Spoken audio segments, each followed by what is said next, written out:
Am I the a-hole for outing my brother to his in-laws and kids? My parents live with me because I bought their house when they were going to lose it. They were going to lose it because of all the money they spent keeping my brother out of jail and keeping him in rehab. My brother is clean and sober now, married, with kids, religious, with a father-in-law that gave him a great job. He has never paid my parents back 1 cent. I live in a basement suite with my girlfriend and my dog. I make good money, and my parents deserve to have a good life. They did what they thought was best. My brother had us all over to his house for a barbecue. It was a good meal, and his kids are all right for being his offspring. He then proceeded to mock me for still living at home, smoking weed and playing video games while living in sin.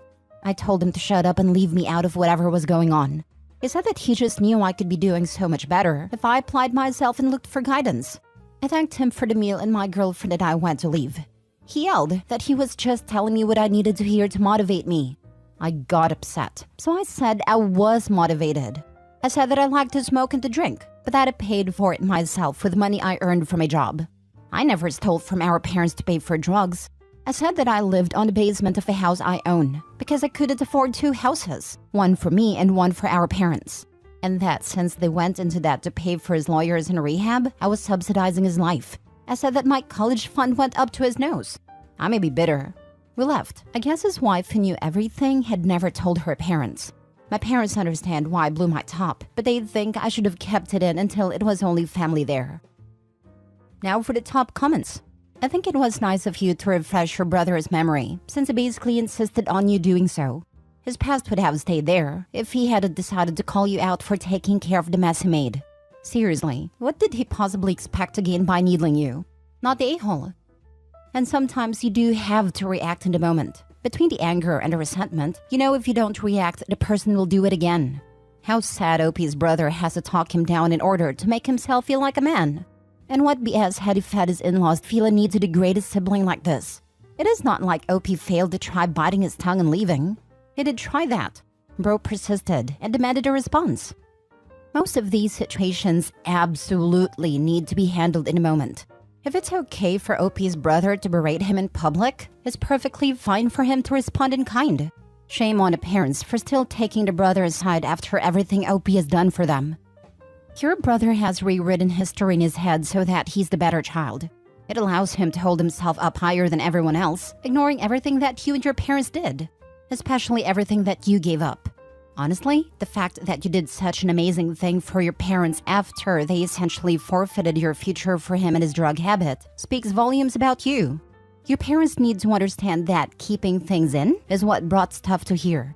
To them, losing their home because they were so focused on fixing your brother and giving him every possible chance that they didn't care what happened, even though it doesn't seem to care how any of that impacted anyone else. Not the a-hole. No greater hypocrite than a reformed addict. Religious reformed addict. That's at least one level up. And then what happened? Not much. My brother is mad at me for talking about his past. My parents understand why I did what I did, but they said I should have walked away. I think I probably should have just left. No, you absolutely do not have to eat this nonsense. You deserve that little reality check. Not the a-hole. Next story. Am I the a-hole for telling my brother his girlfriend and daughter are unlucky to have him? I, 20 female, have a brother, Jake, 31. Jake has a girlfriend, Macy, 28 female, and they have an 8-month-old baby girl together. Since Macy gave birth, she's been living with mom and I. She has a lot of health issues that were amplified by pregnancy and labor, so we've been taking care of her. Jake still lives in their apartment on his own and comes over every so often.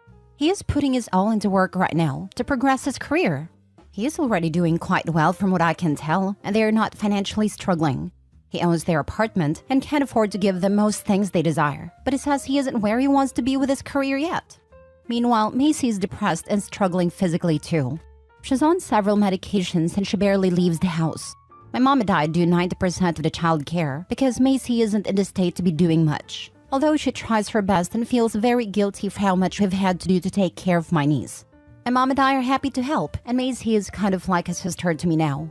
We're willing to do anything for her, but seeing her so lonely and unhappy is heartbreaking.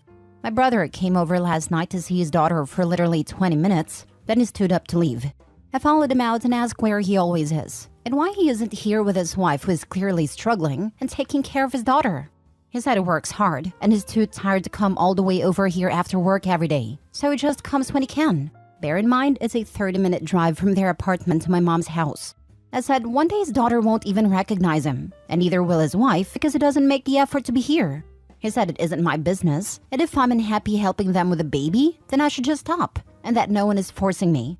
I said I'm not unhappy taking care of my niece, but it's heartbreaking seeing his girlfriend alone in that state, and him not being there for her or their daughter. I said he comes to see them probably once a week for 20 minutes, and it's not good enough, unless he's the freaking president of this nation and doesn't have any time at all. But he's not. He works a 9 to 5, so it's not like he's busier than the regular person. I said he should have been smarter and not have a child if he was going to put his career over his family, because now he isn't much of a father at all. He said he isn't taking advice on how to be a father from a kid who has no clue anything she's talking about, and that none of this is my business, so I should keep my 2 cents to myself from now on.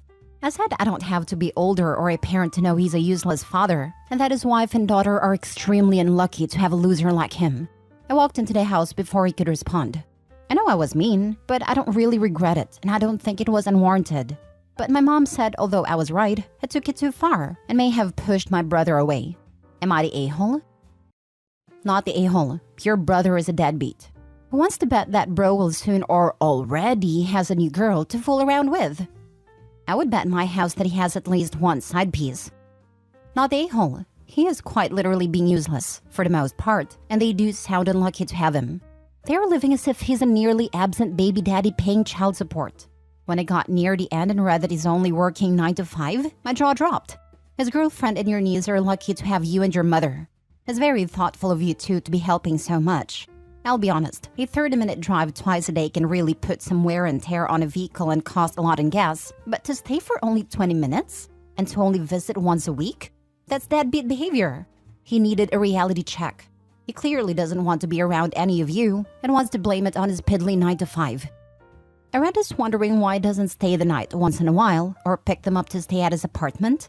His acting single is what he's doing. At first it was because he said he doesn't have the knowledge or the ability to take care of them both on his own. To be honest, we understood that. But we thought when Macy and the baby come to stay with us, he would be coming too, and we'd all do what we could. He stayed at their apartment and put all the work on us, while he lived like he is single and child-free. So as everyone does, you learn. There's only one way this will be fixed, and if you guys stop doing everything for him. But the other thing, is Macy getting some therapy or talk to a doctor? To help her? Yeah, she's getting physical therapy for one of the conditions, and she's on medication for the rest. She has appointments with the doctor every 2 weeks. She's getting better, but very slowly. Next story. Am I the a-hole for telling my sister-in-law that she can't speak for my brother's late wife? My brother met his late wife, Emmer, when they were both 12. I was 14. Emmer and I became really amazing friends, and she and my brother ended up dating by the time they were 14, and they were together until her death just after her 28th birthday. They had 2 boys together, who were 5 and 7 when Emmer died.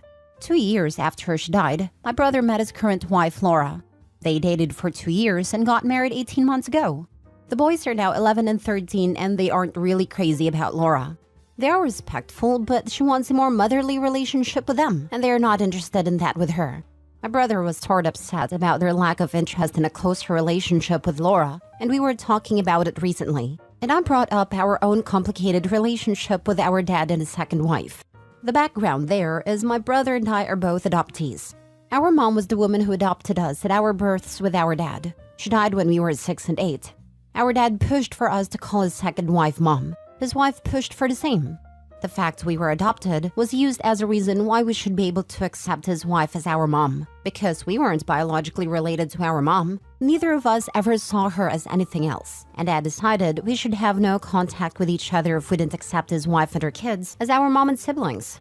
Emmer knew how bad things were with our dad and his second wife, and she often heard my brother vent about how crappy Dad was for never understanding that him falling in love with someone else, enough for her to be his wife, didn't mean we would feel the same way about the same woman for her to be our new mom. When Emmer knew she was dying, she warned my brother to remember if he found someone and their boys didn't want her to be more than his wife. She also wrote him a letter and touched on it there. He had me read a letter to him after Emmer passed. Talking this all through with my brother helped him to realize he was doing what our dad had done. He said he somewhat understood Dad a little, and that the hope was there, but he never wanted to do to his boys what Dad did to us. He and Laura spoke. Then a couple of days ago, my brother and Laura were at my house and she was trying to tell him that Emmer would have wanted the boys to have a second mom, and it's what all parents want. They would want someone doing that for their kids. My brother told her he knew that wasn't true. She asked if he really believed that, and said he might have picked it up wrong. I told her she couldn't speak for Emmer. I reminded her that I was present when Emmer said it, and I read a letter to my brother. She told me I should be backing her up, and if I love Emmer so much, I would agree that she would want that. My brother told her I knew Emmer. She said that didn't mean I had to accuse her so harshly. She told me I wasn't helping anyone by interfering. Am I the a-hole? Now for the comments. Not the a-hole. She can be acting like a mother to those boys without forcing them to call her such. There is a huge difference in that. It sounds almost as if she is working on the premise, if they start calling me mom, they will start believing I am one. Instead of, if I act like they are my kids, they might start seeing me as their parent. Also not to forget, even with biological parents, 11 to 13 is the start of teenage years, and it isn't specifically good period during which kids feel very fond of their parents. It is more strenuous and rebellious time even when you are blood related. I think it's even less about them calling her mom specifically. Laura's bothered by the fact they're polite to her but don't need her for anything or ask her for something when they could. They go to my brother mostly, or sometimes me or their other family. They have grandparents and uncles from Emmer's side. She feels like they are not giving her the chance to be much of anything to them, which is possibly very true, but they might never want that. She's not being someone they'd want to go to. Not the a-hole. Why is everyone pushing these kids to feel something they don't? It's awful. Forget your mom. You have a new one. They don't need that. They need love that doesn't need a definition that's only designed to make the adults feel better. Kids first. They just need love without all of this pressure. A lot of people fail to realize that things don't always slot together into a neat little puzzle. They can, and it happens, but not always. Sometimes you just have to make the best out of the pieces you have. When a piece or multiple pieces are missing, the puzzle changes. That's how I see it. The boys might never want new pieces to come in where their mom was. Maybe with time they will feel more strongly about Laura being something more to them, but maybe she's always going to be my brother's wife in their eyes. It really doesn't help anyone to push it. My brother and I are living proof of that. Last story. Am I the a-hole for refusing to give my purse to a child? I went with my now ex-fiancé Mike to a third birthday party for his niece Sissy. I had a Coach Disney bag my mom gave me for my birthday. His family thinks I'm spoiled because my parents still gift me clothes and makeup.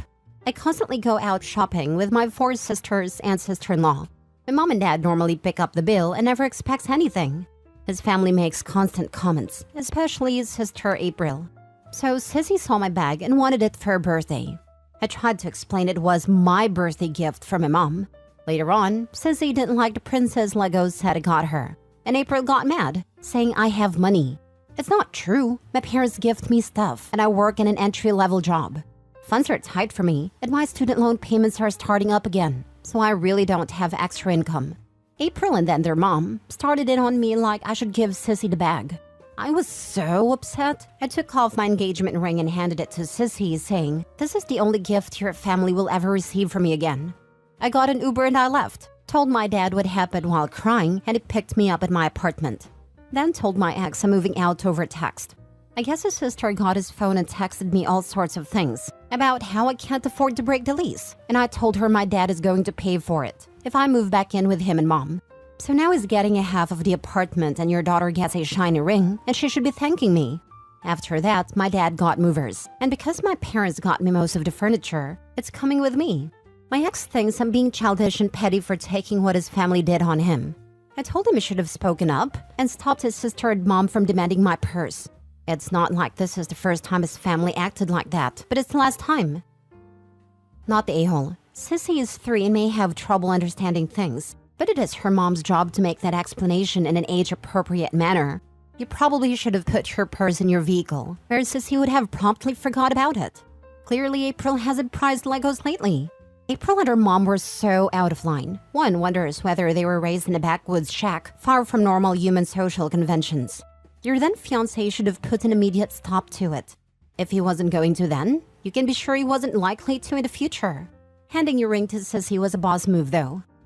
I wonder if she'll pitch a fit if it tries to take it back from Sissy. Will April demand that Sissy be allowed to keep the ring?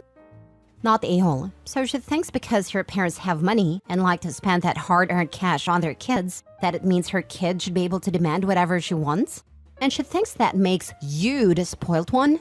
Lol, her kid's an entitled little brat, and she's the same. They had no right to do that. And the fact that your boyfriend stood there and did nothing and then put it on you? Nope, you were right to walk away. With family like that, he'll be lucky if any woman is stupid enough to put up with them. I'll predict he'll be single for a very long time. The kid will become an entitled brat. She's a toddler and she didn't understand the situation. She just wanted a pretty thing. It's the parent's responsibility to explain to a toddler why that's not okay. The toddler is not being an a-hole. She's just being a toddler.